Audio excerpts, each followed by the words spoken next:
Halo Mas Ella. Halo teman-teman semuanya. Siang rame ya rombongan sebenarnya. Rombongan Oh sedih ya sebenarnya. Kurang papat olu ya. Buat pertama nih Mas, ini kan Siap. namanya kan Dimas Ari Perdana. Nah, Kok bisa dipanggil Sela itu awalnya gimana Mas? wah coba ya. Panjang ya 2006 pertama kali saya kuliah 2005 2006. Dulu kan masuk UKM teater ya, kegiatan mahasiswa teater. Terus disuruh jadi Ian Kasela, katanya gitu. Ini biasa kalau anak teater dulu disuruh malu-maluin di depan umum gitu kan. Terus akhirnya disuruh jadi Ian Kasela. Dari situ dulu manggilnya masih Kasela. Terus lama-kelamaan Sela gitu.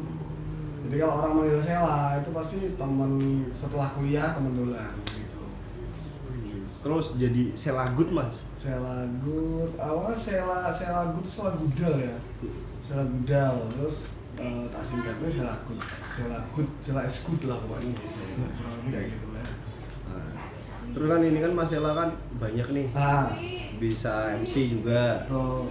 Gua vokalis Rembet Gudal. Oh. Dulu sempat main saxophone juga Mas. Mana? Saxophone. Ya. Nah, Oh, sebelah lagi. teater juga Mas. Oke. Nah, sebenarnya Mas Sela tuh pengennya tuh dianggap siapa sih Mas? Mau dianggap paling senang memang kalau dibilang Selagut ya vokalis Rembet Gudal, anak band gitu. Cuman ya multi talenta gitu, aku nggak apa-apa loh ya. Kalau pekerjaan tanya karir, ya presenter, host itu memang pekerjaan ya, selain musik juga, selain ngeband, terus apalagi ya entrepreneur home industry juga, terus apa lagi ya, aktor juga, director juga, wah pokoknya sembarang lah, yang penting jadi cuan lah ya, hari gini ya kan, harus bloko jadi orang ya kan? Kalau aslinya Mas Sela itu sebenarnya mana sih Mas? Asli kelahiran Palembang, besar di Medan. Saya dari 8 tahun di Medan, terus waktu SMP baru pindah Semarang. Darah Sumatera masih kental banget karena memang orang tua asli Sumatera semua ya. Tapi kalau dibilang Mas kau gitu, ya aku Jawa, aku Semarang. Gitu. Sudah sangat cinta terhadap kota Semarang. Nah, alasannya ini Mas, kenapa kok memilih untuk berkarir di Semarang? Dulu sebenarnya 5, 6, 7 tahun yang lalu banyak kesempatan sih buat ke Jakarta pada saat itu yang masih sangat-sangat produktif lah ya. Waktu masih siaran, radio juga ada kesempatan buat ke Jakarta juga. Apa ya, waktu lagi naik-naiknya band gitu, pada saat itu lagi naik-naiknya Rembet Gudal. Jadi ya serial juga dengan format lagu-lagu Jawa, akhirnya kita jaga gawang aja sampai sekarang ini. Memang kalau ditanya, wah aku pengen yang ibu kota was, enggak lah. Toh di luar Jakarta juga mereka juga nyari konten dari luar Jakarta sekarang ya enggak. Jadi jangan diremehkan teman-teman yang dari kota-kota lain sebenarnya. Kita sudah bisa bersaing apalagi dengan sosial media sekarang, digital platform sekarang. Semua orang itu punya kesempatan untuk viral. Nah, kayak gitu. Oh iya Mas, dulu kan MC kan yang terkenal kan dua nih Mas, Sela Bonci nih. Ya. Lah, kok sekarang kok cuma Mas Sela doang? Mas Bonji lagi sibuk deh ya, lagi menuntut ilmu hadis dan Quran S2 ya. Dia lagi sibuk beberapa tahun ini memang, tapi sering banget kamu tadi malam masih WA-WA-an masih video call kok. Tapi untuk mungkin karir memang dia kan terakhir kerjanya di pemerintahan, jadi pengadaan barang dan sebagainya. Jadi memang agak sibuk dan memang betul-betul renggang sama entertain ya, terutama dengan band juga dengan MC, bantui perusahaan keluarga seperti itu. Akhirnya sekarang juga banyak kan MC yang lain kan ya, situlah regenerasi yang itu tetap semangat ya. Tapi ada nggak ke depan kangen MC berdua dan lain-lain? Pasti kangen banget. Apalagi waktu manggung serial juga itu mau nggak mau mesti nge-MC, mesti ngerol berdua kita. Cuman memang dia udah jarang kan ikut band juga, terus di entertain juga. Jadi sekarang bukan lebih solo karir ya, enggak lah.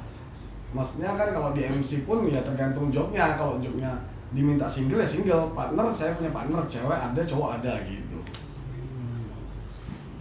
Tapi pas memulai karir nih mas, ada nggak sih mas pengalaman atau merasa gagal kalau minder gitu? Soalnya kan dulu kan vokalis band nih, terus suruh MC gitu kan. Oh masih relate ya, masih satu garis merah sebenarnya ya.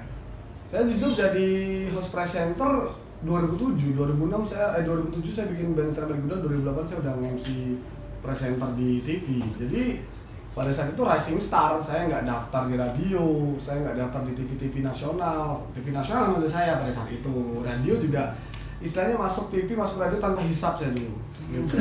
Iya, tanpa hisap. Orang-orang berbondong-bondong, oh in English ya, Englishnya bagus lah segala macam.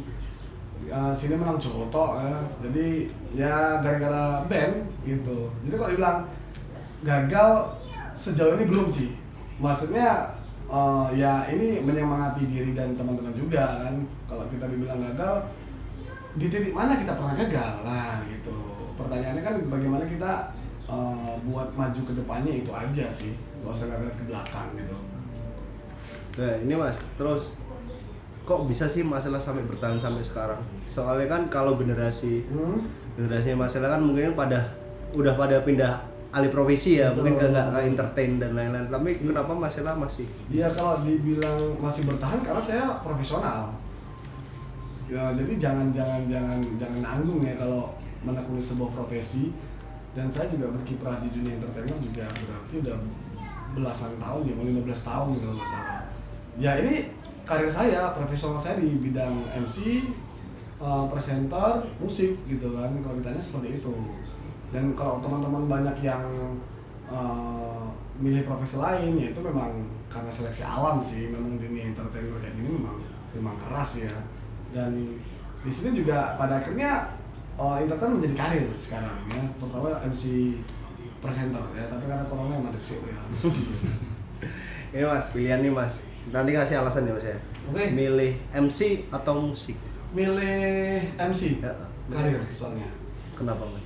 Milih MC ya, karena apa ya? Karena memang saya sudah merasakan getir manis pahitnya band ya kan, mulai dari bayaran sekota, bayaran pulsa, bayaran juta, belasan juta, puluhan juta, memang udah pernah semua. Cuman karena Strawberry Gudang itu berangkat dari satu platform anak-anak teater yang dimana kita juga persaudaranya kuat. Jadi personel 11, krunya 12 nih, bayang dong ya.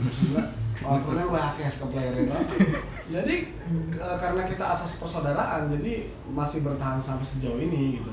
Dan kalau ditanya, ya band oke, bisa menghidupi di era sekarang apalagi ya. Tapi karena pilihan kita juga sekarang jadi gawang aja. Kalau misalnya Serial mau dibawa ke arah mana nih? Ya Serial gini-gini aja di Semarang, jaga gawang buat Semarang, berkarya buat Semarang gitu. Walaupun di tengah kesibukan masing-masing personil ya, kami yang memang betul-betul sibuk banget ini ngurusi anak yang udah mulai SD gitu kan, belum lagi anak yang udah 3, udah 4. Jadi memang ini tantangan sebuah band juga ya, apalagi dengan personil yang nggak sedikit ya, kita 10 orang sekarang gitu. Kenapa? Kalau band-bandan di Semarang tuh tidak bisa untuk maksudnya diketergantungin kayak kota-kota lain itu kenapa? Kalau dari pandangan Mas Sela? Enggak sih ya, sekarang sudah sangat-sangat terbuka ya. Banyak band Semarang yang berhasil, yang keren-keren ya. Teman saya, Mas Hendra Kembara, Mas Daru, terus ada Sugi Bornean. Itu teman-teman semua yang betul-betul mereka juga perjuangannya nggak setahun 2 tahun ya. Teman-teman saya rata-rata ya di atas 5 tahun gitu baru bisa menuai. Dan sekarang kalau bisa dibilang ngeband di Semarang nggak ada duit, ya tinggal bagaimana pengemasan marketing kita ya, marketnya seperti apa untuk menyalurkan karya kalian gitu kan. Ya sekarang sudah ada digital platform, terutama YouTube, ada juga Spotify, semua orang bisa berpenghasilan lewat situ. Jadi nggak usah ngejar perform dan sebagainya, itu bonus ya. Sekarang kan lebih banyak orang cover aja yang nonton berjuta-juta ya kan, terus dapat duit dari YouTube. Sekarang selesai. Sekarang ini era sekarang ini adalah memang era dimana kita perang kreativitas ya gitu ya, bagaimana cara bertahan dan betul-betul perang kreativitas kayak gitu. Kalau ini Mas Sela milih solo atau band Mas? milih ngeband ya, tapi bentar lagi saya mau solo soalnya. Kalau solo udah beberapa kali ya saya bikin single-single sendiri ya, tapi memang karena nggak fokus ya 1-2 lagu aja. Tapi insya Allah di akhir tahun ini saya punya project 9 lagu ya, album Sela Grup Mandiri. Di situ betul-betul idealis saya tumpahin ya di 9 lagu kurang lebih. Yang nanti juga bersama Shalala Production sama Sandra Kembara juga sebagai musik direkturnya. Iya, didoain aja pokoknya surprise ya. Yang penting berkarya lah ya gitu. Terus ini Mas, ini kan banyak kan anak bandnya biasanya berpikiran idealis nih Mas. Betul. Dengan realitanya kan kita harus realistis nih. Nah kalau menurut Mas Sela gimana tuh Mas untuk mengatasi itu? Ya idealis memang wajib dibutuhkan untuk semua orang ya, apalagi semua seniman, musisi wajib punya idealis ya. Idealis itu nyawanya. Cuman bagaimana idealis itu akhirnya bisa berjalan beriringan dengan pasar. Nah, ketika idealis kalian itu bisa diperjualbelikan dan menghasilkan uang, yang dimana memang tujuan semua orang pengen dapat uang kan kayak gitu. Cuman silakan kalau ada musisi atau teman-teman yang mungkin ya idealisnya seperti ini, lapar ya urusanku, ya silakan, itu pilihan ya. Jadi kalau ngomongin idealis memang sebenarnya absurd ya kita ngomongin idealis ya, yang dimana memang ya itu tadi, ketika idealisme kita bisa beriringan sejalan bersama pasar, akhirnya orang-orang mau menerima idealis kita akhirnya bisa menjadi uang, menjadi cuan. Nah itu menurut saya goal banget untuk seorang musisi gitu. Silakan lu. Tahun ini Mas, dulu kan serial kan terkesan urakan tuh Mas. Udah terkesan lagi memang sudah. Ya, maksudnya memang image-nya itu kayak gitu kan. Ya. Nah, itu kan tapi kan sekarang kan udah dikurangi nih Mas, karena mungkin manggungnya di pemerintahan dan lain-lain. Pernah ngerasa kayak ganjel nggak sih Mas? Kalau ganjel enggak sih ya. Ini adalah pendewasaan fase kalau menurut saya sih. Semua orang kan berproses ya, siapapun mereka, termasuk band yang berangkat dari band Saru, band Dagel, band Urakan, ya akhirnya bisa berfase untuk menjadi band dewasa yang akhirnya sekarang dimana Serambi Muda seperti itu gitu loh.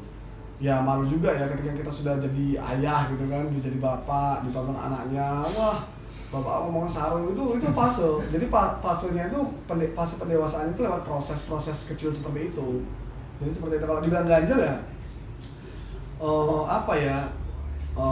tingkatan umur semua orang tuh pasti merasakan ya, yang penting dia zaman mudanya udah pernah bangsat dan sebagainya ya kan, tuanya memang diselesaikan, dihatamkan gitu. Jadi harus seperti itu ya kan, jangan nakal telat ya, kasihan ya. Telat nakal, jangan kayak gitu, kasihan nanti. Oh, dulu kan Mas Sela juga sempet DJ juga ya Mas ya, sama Mas Bonji ya itu ya. 2-3 tahun gitu, residen juga, reguler di salah beberapa klub malam juga, terus sampai mana-mana juga ya, Jogja, Surabaya, Bali. Ya akhirnya waktu nikah udah menyelesaikan semuanya. Tobat pada waktu pernikahan. Iya, makanya diselesaikan ya dunia hitam, persilatan malam tuh kalau kalian masih muda silakan, nggak apa-apa, tidak ada larangannya. Yang penting itu tadi ya, ketika kalian udah berumur, kalau masih kayak gitu istilahnya ya silakan juga kalau itu memang menjadi pekerjaan atau karir profesional. Ya kan banyak teman-teman saya yang umur 50 masih DJ, masih jadi bartender banyak, tapi mereka profesional gitu. Bahkan banyak bartender teman-teman saya umur 40-50 yang udah memang nggak minum, dia betul-betul cuma melayani tamu. Nah itu mungkin tingkat profesionalitasnya juga luar biasa kayak gitu kan, kayak semua orang bisa kayak gitu. Nah ini Mas, yang menarik tuh Mas, kan dulu kan Mas Sela kan terkenal, wah ngomongnya dan lain-lain, terus sekarang kan tertata, agamais dan lain-lain. Alasannya itu awal kok bisa jadi berubah jadi lebih baik tuh kenapa Mas?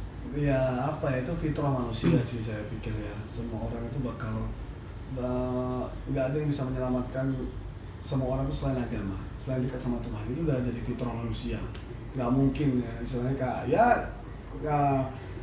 banyak orang desperate juga, orang luar dia nggak dekat sama Tuhan yang gini bunuh diri gitu, kayak ya. Jadi itu fitrah dalam diri saya, dan saya pengen menjadi insan yang lebih baik aja gitu ya, menjadi contoh untuk anak-anak, untuk lingkungan saya juga gitu. Soalnya memang masa-masa suram-suram itu, masa berandalan udah diselesaikan ya. Ketika teman-teman luar nawari minum, nawari macem-macem mainan merah putih abu-abu hijau biasanya udah pernah gitu istilahnya. Ya udah silakan, dan saya nggak ngejudge juga teman-teman yang masih pakai dan sebagainya. Silakan, itu pilihan kalian gitu kan.